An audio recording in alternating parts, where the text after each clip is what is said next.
तो दोस्तों आज आपका स्वागत है एक डिफरेंस में, जो कि हम डिफरेंस पढ़ने वाले अंडर सब्सक्रिप्शन और ओवर सब्सक्रिप्शन। क्लियर है? देखो बड़ा सिंपल सा डिफरेंस है, ज़्यादा कुछ खास तो उसमें ऐसा है नहीं, बट आपको पता होना चाहिए।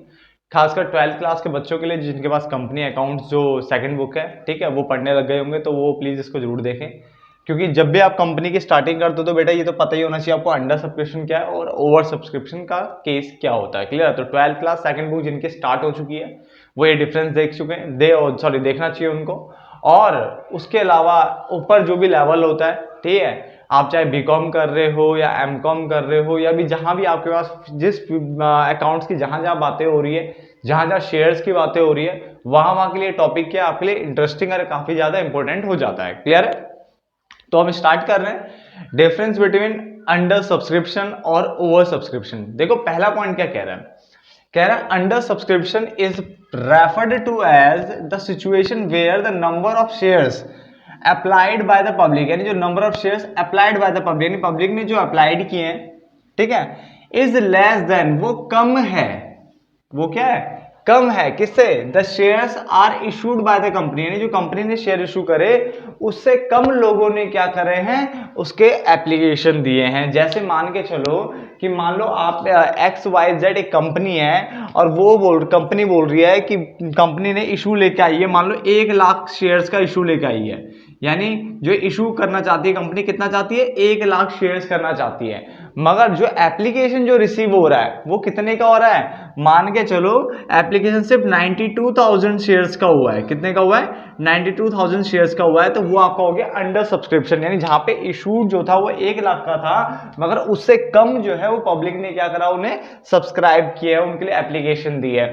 बात को देखो क्या लिखा हुआ है, under subscription is referred to as the situation where the number of shares applied by the public, यानी पब्लिक ने जो अप्लाई किए, पब्लिक ने कितने अप्लाई किए, 92,000, ठीक है, जो कि कम है किससे, जो कंपनी ने इशू किए थे, कंपनी ने 1 लाख इशू किए थे और पब्लिक ने कितने किए, खाली 92,000 के लिए ही ऑफर दिया है, क्या मतलब अप्लाइड किया है, तो उसको हम क्या बोलेंगे, under subscription. But over subscription की अगर हम बात कर रहे हैं तो लिखा हुआ है oversubscription is referred to as the situation where a company receives more application, ठीक है, लिखा थे ना, more application from shares buyers. Share buyers कौन होते हैं, जो शेयर को खरीदते हैं, यानी पब्लिक की बात कर रहा हो, ठीक है ना।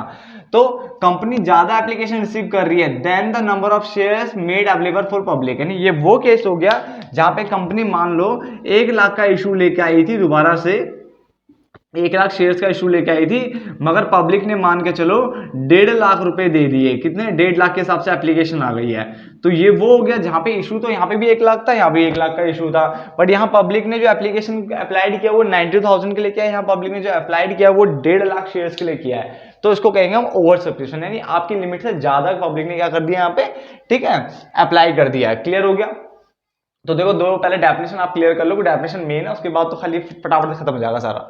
तो अंडर सब्सक्रिप्शन वो सिचुएशन है where the number of shares applied by the public, यानी जो पब्लिक जो अप्लाई कर रही है और कंपनी जो इशू कर रही है, ठीक है, उनमें डिफरेंस देखने को मिलेगा। कैसे डिफरेंस देखने को मिलेगा, कि जो कंपनी इशू कर रही है वो ज्यादा होगा और जो पब्लिक अप्लाई कर रही है वो कम होगा। बट यहाँ पे भी डिफरेंस होगा, बट कैसा डिफरेंस मिलेगा इस वाले में, इसमें जो कंपनी जो इशू कर रही है, कंपनी जो शेयर इशू कर रही है वो कितना कर रही है, 1 लाख रुपए, बट अप्लाइड की अगर हम बात करें पब्लिक कितना कर रही है, 1.5 लाख रुपए। क्लियर है? तो यहाँ पे पब्लिक से ज्यादा पैसा आएगा, ठीक है, और यहाँ पे पब्लिक से क्या आएगा, कम पैसा आएगा उस हिसाब से।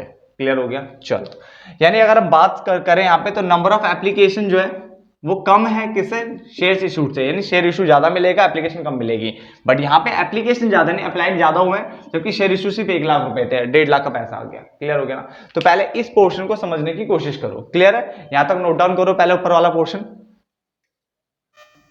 अब पॉइंट नंबर 2 पे आते हैं, कह रहे हैं मिनिमम सब्सक्रिप्शन। देखो अगर आपने कंपनीज एक्ट पढ़ा है, आपने चलो कंपनीज एक्ट ना भी पढ़ा हो तो कंपनी की अकाउंटिंग की है, तो आपको पता होगा मिनिमम 90% का क्या चाहिए होता है, सब्सक्रिप्शन चाहिए होता है। क्लियर है? यानी अगर मैं 1 लाख का इशू लेके आ रहा हूं तो कम से कम 90% कितना होता है, 90,000। 1 लाख का 90% होता है 90% होता है 90,000 रुपए। क्लियर है? तो 90,000 का कम से कम क्या हो जाना चाहिए, सब्सक्राइब बाय द पब्लिक, यानी पब्लिक के द्वारा सब्सक्राइब कर लिए जाने चाहिए। ठीक है ना? मिनिमम सब्सक्रिप्शन कितना बताया गया, 90%। तो अगर मान के चलो मैं 1 लाख का इशू लेकर आ रहा हूं, मैं 90,000 लिखा था, क्यों, क्योंकि मिनिमम 90 चाहिए ना, तो 90 से ऊपर हो सकता है, बट अगर मान लो यहाँ पे 80 ही पब्लिक सब्सक्राइब करती है तो बेटा सब्सक्राइब वो जो इशू था उसको कैंसिल करना पड़ेगा, क्योंकि हमें मिनिमम कितना चाहिए था, 90,000 चाहिए था, ठीक है। अब अंडर सब्सक्रिप्शन के केस में देखो हमें क्या है, ध्यान देना पड़ता है, क्यों, company needs to make certain, company को ये निश्चित करना पड़ेगा दैट द कंडीशन ऑफ, जो कंडीशन है किसकी, मिनिमम सब्सक्रिप्शन की, क्या वो सेटिस्फाई हो रही है, नहीं हो रही। पता चला मैंने यहाँ पे ये लिखता कि 1 लाख का शेयर इशू किया, 80,000 के हिसाब से पब्लिक ने पैसा दिया, मानता हूं अंडर सब्सक्रिप्शन है, बट पंगा ये है कि 90% का क्राइटेरिया फुलफिल हो रहा है यार, 90 तो 90,000 होता है, नहीं हो रहा, तो उसका मतलब क्या हुआ, वो फिर इशू कैंसिल हो जाता है, फिर वो इशू नहीं आ सकता। क्लियर हो गया। इसका मतलब आपको मिनिमम 90,000, अगर मान लो आपका इशू 5 लाख का था, तो 5 लाख का 90% कितना होता है, 9 पंजे 45, यानी 4.5 लाख रुपए के आसपास, तो 4.5 लाख रुपए जो है वो मिनिमम आना चाहिए उसके, यानी 4.60 आ जाएगा अच्छी बात है, 4.70 आ जाएगा अच्छी बात है, बट अगर 4.20 आता तो इशू कैंसिल हो जाएगा। क्लियर है। तो ये यही पंगा जो है ना, मिनिमम सब्सक्रिप्शन वाला पंगा इसी में फंसता है, क्योंकि यहाँ पे क्या, जितना इशू लेके आता है उससे कम पब्लिक क्या करती है, उसके लिए एप्लीकेशन देती है, तो यहाँ पे पंगा यही आ रहा है। तो इसलिए कंपनी को यहाँ पे ध्यान देना पड़ता है, नीड्स टू मेक सर्टेन, ये निश्चित करना पड़ता है that the condition of minimum subscription is satisfied. Clear हो गया। बट वहां पे ऐसा पंगा नहीं है, उधर क्यों नहीं ऐसा पंगा, क्योंकि यहाँ पे मैंने 1 लाख इशू लाया था भाई, पब्लिक ने तो भाई 1.5 लाख का पैसे दे दिया, तो ज्यादा पैसा आ गया ना, ज्यादा शेयर सब्सक्रिप्शन के लिए बात हो रही है ना, तो इसका मतलब यहाँ पे मिनिमम वाली कोई बात आती ही नहीं है, तो no question of minimum subscription arises in this case, यानी इस केस में आपको मिनिमम सब्सक्रिप्शन वाली बात यहाँ पे आएगी नहीं, क्योंकि आपको ओवर ही आ गया पैसा, ओवर ही सब्सक्रिप्शन शेयर के लिए क्या नाम है, एप्लीकेशन आ चुकी है, ठीक है ना, समझ में आ गया। रिफंड की बात करें भाई साहब, जब पैसा ही ज्यादा नहीं आया तो रिफंड क्या करूंगा, तो उसने बोला there is no question of refund of money, यानी रिफंड ऑफ मनी की बात यहाँ पे होगी नहीं, या जब मैं 1 लाख की बोलूंगा 1 लाख का पैसा दो, पब्लिक कह रही मैं 90,000, तो भाई रिफंड किस बात का होगा, रिफंड ऐसी जगह पे होता है जहां पे मान लो आपने मेरे को बोला था कि मुझे 4 शेयर चाहिए, मैंने कहा 2 ही मिलेंगे, तो अगर मैं 2 शेयर आपको अलॉट कर रहा तो 2 का मुझे पैसा, अगर मैं आपकी एप्लीकेशन रिजेक्ट करता हूं तो आपको पैसा भी तो वापस करना पड़ेगा ना, तो रिफंड की बात हमेशा ओवर वाले में आती है, तो money is refunded to applicants whose application are rejected, यानी जिनकी आप एप्लीकेशन रिजेक्ट कर देते हो उनका पैसा वापस देना पड़ेगा यहाँ पे, ठीक है। बट यहाँ पे तो आया ही कम है एप्लीकेशन, तो वापस करना ही क्यों है, समझ में आ गया ना। तो पहले 3 पॉइंट्स आप अपने दिमाग में बैठा लो, फिर 1-2 पॉइंट और पढ़ते हैं, फिर कंप्लीट खत्म करते हैं इसको। क्लियर है। दोबारा देखो, अंडर सब्सक्रिप्शन क्या है आपका, ये वो सिचुएशन है जहां पे जो कंपनी जो इशू लेके आती है उससे कम क्या है पब्लिक अप्लाई करती है। क्लियर हो गया। बट ये वो सिचुएशन है जहां पे जो कंपनी जो इशू लेके आ रही है उससे ज्यादा शेयर क्या कर रही है, पब्लिक अप्लाइड कर रही है। क्लियर हो गया। क्लियर। आगे, number of application is less than number of share issued, number of application इसमें मोर देन रहते हैं शेयर इशू से। ठीक है, शेयर इशू दोनों कैसे, मैंने 1 लाख रुपए माना था आपके लिए, यहाँ 90,000 की एप्लीकेशन आई है और यहाँ क्या 1.5 लाख की आई है। ठीक है, तो एप्लीकेशन वाले में ज्यादा आती है। मिनिमम सब्सक्रिप्शन का क्राइटेरिया देखना पड़ता है कि फुलफिल है या नहीं है, वो इस वाले में देखना पड़ता है। इसमें मिनिमम वाले की कोई बात नहीं होती क्योंकि ओवर ही पैसा आ चुका होता है। ठीक है, ओवर सब्सक्राइब की, ओवर शेयर की बात होती है, ओवर सब्सक्रिप्शन ऑफ शेयर्स की बात होती है। उसके बाद अगर रिफंड की बात करो तो यहाँ पर रिफंड की बात नहीं आएगी क्योंकि पैसा जब कम शेयर्स पे आया तो रिफंड क्यों करना है। यहाँ पे जिन का हम बोलेंगे हम तुम्हें शेयर नहीं दे रहे हैं, उनकी एप्लीकेशन रिजेक्ट मारेगी तो उनका पैसा हमें वापस रिफंड करना पड़ जाता है। क्लियर है। तो ये सिचुएशन यहाँ पे देखने को आ सकती है। तो हमने 3 पॉइंट पढ़ लिया, फटाफट से नोट डाउन कर लो, आगे बढ़ते हैं। आगे देखो अगला पॉइंट, इशूड कैपिटल की बात कर रहे हैं। इशूड कैपिटल में लिखा हुआ है the amount of share capital in the companies balance sheet, यानी कंपनी की बैलेंस शीट में जो अमाउंट ऑफ शेयर कैपिटल होगा वो लेस देन होता है किससे, इशूड कैपिटल से। यानी देखो अब ये बोलना क्या चाहता है, देखो जब आप ना कंपनी की बैलेंस शीट बनाते हो तो सबसे पहले आप ऑथराइज शेयर कैपिटल दिखाते हो। ठीक है, ये मैक्सिमम लिमिट होती है। ठीक है, ये क्या होती है, मैक्सिमम लिमिट होती है। रजिस्टर्ड कैपिटल कह लो या नॉमिनल कैपिटल कह लो, तो ऑथराइज शेयर कैपिटल एक मैक्सिमम लिमिट होती है, इसका नीचे कोई फर्क नहीं पड़ता है। ठीक है, ये नोट्स अकाउंट में शो किया जाता है। किसमें शो करते हैं, नोट्स अकाउंट में। उसके बाद ऑथराइज के बाद आता है बेटा आपका इशूड शेयर कैपिटल। क्या आता है, इशूड शेयर कैपिटल। ठीक है, ये भी, इसका भी बेटा नीचे कोई फर्क नहीं पड़ता, इसको भी एज इट इज हमें नोट्स अकाउंट में दिखाना पड़ता है। पहले ऑथराइज शेयर कैपिटल, फिर इशूड शेयर कैपिटल, देन आता है आपका सब्सक्राइब्ड शेयर कैपिटल। क्या आता है, सब्सक्राइब्ड शेयर कैपिटल। सब्सक्राइब में भी 2 हेड होते हैं, या तो आपका subscribed and fully paid up और सब्सक्राइब्ड, ठीक है, and not fully paid up, यानी पार्टली पेड अप जो होता है। तो दोनों केस इसके अंदर ही आते हैं और ये आपको दिखाना होता है कि यहाँ पे नोट्स अकाउंट में दिखेगा और उसके बाद कहां जाएगा, बैलेंस शीट में शेयर होल्डर फंड के अंदर शेयर कैपिटल में भी शो होगा। क्लियर हो गया, यानी ये वाला पोर्शन शो होता है। अब पंगा क्या है, अगर अंडर सब्सक्रिप्शन की बात करें तो मैंने क्या करा था, मान लो मेरी कंपनी जो है वो रजिस्टर्ड हुई है 2 लाख से। कितने से रजिस्टर्ड हुई है, 2 लाख शेयर से। 2 लाख शेयर इंटू 10 ईच कर लेता हूं तो 20 लाख हो गया।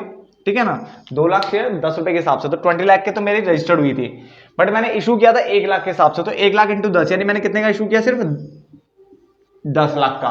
बात समझा गया? देखो ध्यान समझो, 2 लाख का मेरी कंपनी जो है वो 2 लाख की मैक्सिमम कैपिटल रजिस्टर्ड कर चुकी है। ये सिर्फ एक लिमिट होती है, जस्ट अ लिमिट, ठीक है।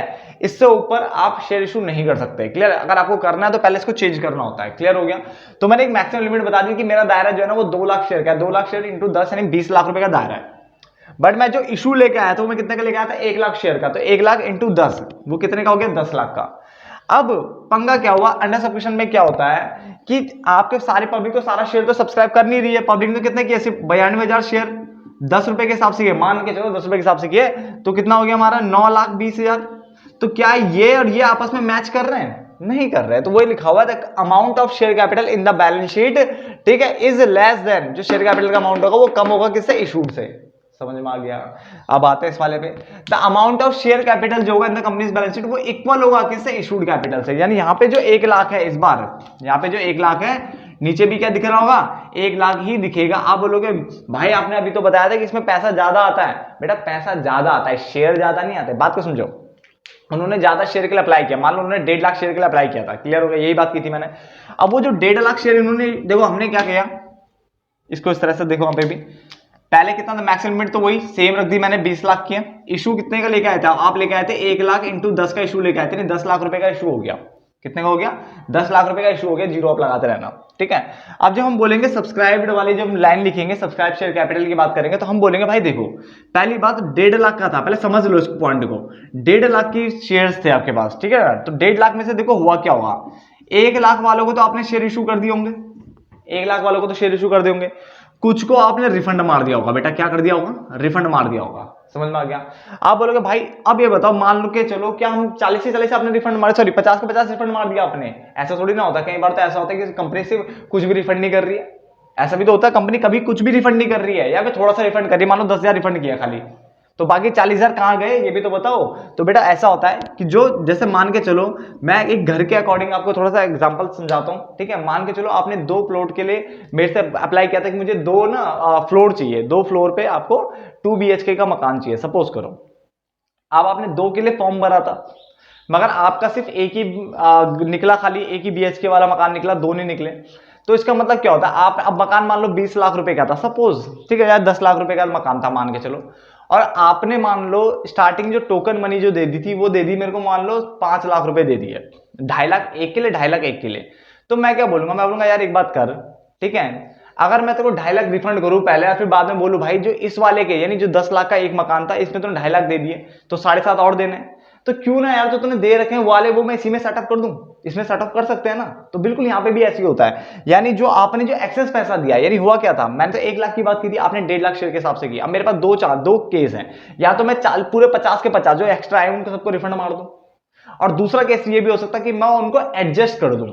एडजस्ट कैसे, वो जो 50 पे जो पैसा आया ना वो मैं आगे कॉल्स पे एडजस्ट कर दूं। जैसे पहले पैसे किस पे आता है, एप्लीकेशन पे, फिर उसके बाद अलॉटमेंट होता है, फिर फर्स्ट कॉल होता है, फिर फाइनल कॉल। याद आ रहा होगा बचपन में ऐसा पढ़ा है, तो कौन सा 12वीं क्लास में पढ़ा था ना, पहले एप्लीकेशन, फिर अलॉटमेंट, फिर फर्स्ट कॉल, फिर second call and final call जो होती है। तो धीरे धीरे पैसे इन पे एडजस्ट कर लूं यार, यहाँ पे तो मुझे पैसा मांगना है ना आपसे, ठीक है। अभी तो मैंने सिर्फ आपसे एप्लीकेशन का पैसा मांगा, यानी मान लो 10 रुपए में सिर्फ 2 रुपए मांगे हैं, तो बाकी जब अलॉटमेंट के टाइम पे पैसा मांगूंगा तो क्यों मांगना, क्यों भाई, पहले से पड़ा हुआ उसी को एडजस्ट कर दूंगा, ठीक है। ये जो एडजस्ट होता है, एडजस्टमेंट होता है बेटा, इसके तहत आपके जो इक्विटी, जो आपकी जो कैपिटल थी बेटा वो सेम रहती है, यानी आपको ज्यादा शेयर इशू नहीं हो रहे, शेयर जितने कंपनी ने इशू करे थे बस इशू लेके आई थी उतने ही रहेंगे, इसमें मतलब सेम रहता है, बस आपके पैसे को एडजस्ट कर दिया जाता है, क्लियर है, जो जितने के ऊपर आपने पैसा दिया था, जितने शेयर्स के ऊपर पैसा दिया था। तो आपको याद क्या रखना है, इसमें जो कंपनी की बैलेंस शीट बनती है उसमें जो शेयर कैपिटल का अमाउंट होता है वो कम होता है इशू से, बट यहाँ पे शेयर कैपिटल का अमाउंट जो होता है वो इक्वल टू होता है इशू से, क्लियर हो गया। अब हम क्या बात करते हैं प्रोराटा, जिसकी जो बचपन बोलो यानी 12वीं क्लास में बोलो तो बच्चों के नाक में दम कर रखा होता है, आधे से ज्यादा बच्चे परेशान रहते हैं प्रोराटा से। तो प्रोराटा अलॉटमेंट बेटा यहाँ पे करने की जरूरत ही नहीं पड़ती, क्यों, प्रोराटा सिर्फ वहां पे होता है जहां पे आपने जितने शेयर के लिए बोला था 1 लाख, तो उससे ज्यादा आया हो, 1.5 लाख के लिए आ गया पैसा। तो वहां पे प्रोराटा होता है, कभी भी अंडर सब्सक्रिप्शन में प्रोराटा नहीं होता। तो सिर्फ इतनी से याद रख लो बात, no pro rata allotment in case of under subscription but pro rata allotment is made, ठीक है, in case of over subscription of shares. अब प्रोराटा मतलब होता है कितने प्रोपोर्शनेटली हम कैसे उसको एलोकेट करेंगे शेयर्स को, यानी शेयर्स को किस रेशियो में हम उसको बांटेंगे, किस जिसने 10 शेयर के लिए अप्लाई किया था उसको कितने शेयर देंगे, क्योंकि हम सारे तो दे नहीं सकते ना, क्योंकि 1.5 लाख के लिए 1.5 लाख शेयर्स का पैसा आ गया, मेरे पास सिर्फ 1 लाख पड़े हैं, तो मैं कैसे दूंगा। जिसने मान लो 5 अप्लाई किए थे मैं उनको 3 दे दूंगा, जिसने 10 लिए थे मैं उनको 7 दे दूंगा। तो अपना कुछ एक रेशियो होता है ना, तो वही प्रोपोर्शनेटली कैसे एलोकेट करना उसको प्रोराटा कहते हैं। बस अभी आप इतना जान लो, उससे ज्यादा आपको जरूरत नहीं है अभी, ठीक है ना। अगर आप 12th क्लास के स्टूडेंट हो तो आप प्रोराटा ट्यूशन में पढ़ ही लोगे, इसकी कोई दिक्कत नहीं है। हम सिर्फ डिफरेंस की बात कर रहे हैं कि यहाँ पे प्रोराटा की जरूरत नहीं है, यहाँ पे प्रोराटा होगा होगा होगा। क्लियर है, यहाँ पे प्रोराटा देखने को मिल जाता है।